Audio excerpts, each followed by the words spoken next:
कांग्रेस विधायक जयवर्धन सिंह का बयान सामने आया। भाजपा के दलाल खाद और यूरिया की कालाबाजारी करने में लगे हुए हैं।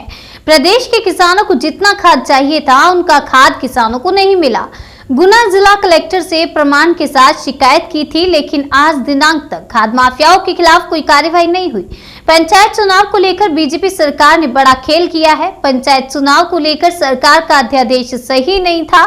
सरकार को पंचायती चुनाव का अध्यादेश वापस लेना चाहिए। प्रदेश अध्यक्ष वीडी शर्मा के आरोप पर जयवर्धन सिंह ने कहा कि सरकार बीजेपी की है, इसके बावजूद भी वीडी शर्मा की कहीं भी सुनवाई नहीं हो रही है। भाजपा सरकार से जो अध्यादेश सरकार लाई वही गलत था, जबकि पिछले 20-25 साल से हर पंचायत चुनाव में रोटेशन किया जाता था। जो आरक्षण होता था अगले चुनाव में रोटेशन के आधार पर नया आरक्षण होता था। जब सरकार अध्यादेश लाई उसमें उल्लेख था कि जो आरक्षण 2014 का था उसी आरक्षण पर चुनाव वापस होंगे, जबकि ये स्पष्ट रूप से जो हमारा संविधान है जिसमें प्रावधान है आरक्षण का, उसके बिल्कुल खिलाफ है जो अध्यादेश ये लोग लाए। कल भी हमारे नेता कमलनाथ जी ने ये बात रखी कि जो गलत अध्यादेश भाजपा सरकार लाई है उसको वापस किया जाए, क्योंकि मूल बात तो वही है कि जो अध्यादेश सरकार लाई थी कैबिनेट के माध्यम से वही गलत था। आज जो परिस्थिति है, कल फॉर्म वापस लेने की आखिरी तारीख थी। आज दिन भी पूरे प्रदेश के हर जनपद में संदेश ये है कि चुनाव हो रहे हैं, लेकिन बिना ओबीसी के आरक्षण के। कहने का मतलब है कि 55% जनसंख्या जिनका अधिकार है आरक्षण का, आज शिवराज सिंह जी कार्यकाल में इस 55% ओबीसी वर्ग को उनका अधिकार नहीं मिल रहा है, आरक्षण नहीं मिल रहा है। चुनाव हो रहे हैं, लेकिन जो ओबीसी आरक्षित सीट है वो स्थगित हो गई है, चुनाव नहीं होंगे वहां पे वर्तमान में। आप एक पल के लिए सोचिए, जो 2 दिन पहले निर्वाचन आयोग के माध्यम से पत्र आया था उसमें क्या लिखा गया है?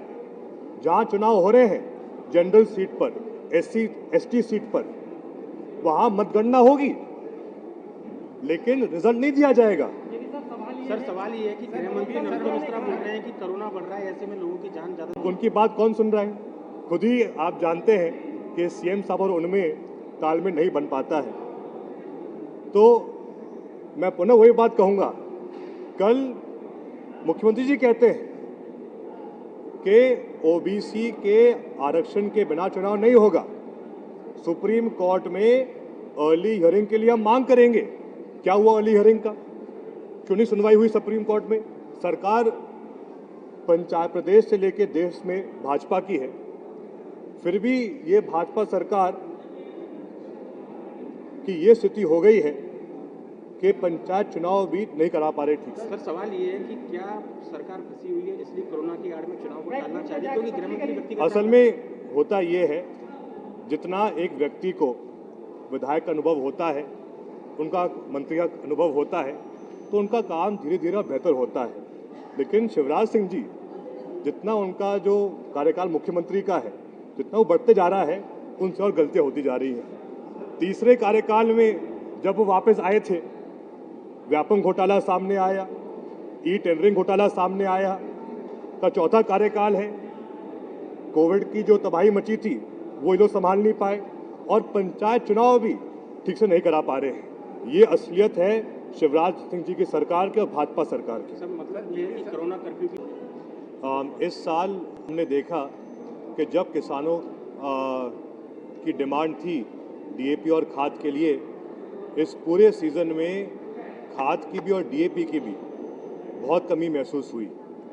और इसमें मैंने शिकायत भी की थी कलेक्टर गुना से, जिसमें हमने ये मांग रखी थी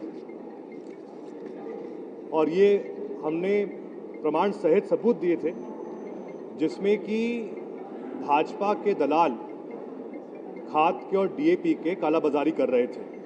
उसके बाद कुछ दिन पहले जीतू पटवारी ने प्रश्न भी पूछा था, जिसमें सरकार ने स्वीकार किया है कि लक्ष्य यूरिया का था 20 लाख मीट्रिक टन, लेकिन प्राप्त हुआ 11 लाख मीट्रिक टन। डीएपी का लक्ष्य था 8.5 लाख मीट्रिक टन, प्राप्त हुआ 5,40,000 मीट्रिक टन, जिससे कि स्पष्ट होता है कि जितना लक्ष्य था, जितनी डिमांड थी खाद यूरिया डीएपी की, उतनी प्राप्ति नहीं हो पाई। साथ साथ जैसा मैंने कहा कि मैंने प्रमाण सहित कुछ पत्र भेजे जिला कलेक्टर गुना को, जिसमें कि भाजपा के दलाल वहाँ पर कालाबाजारी कर रहे थे, लेकिन उन पर अभी तक कुछ कार्रवाई नहीं हुई है। तो ये उसमें मूल प्रश्न था। सर, बार बार सरकार बोलती रही है खाद्य संकट नहीं है, केवल अन्ना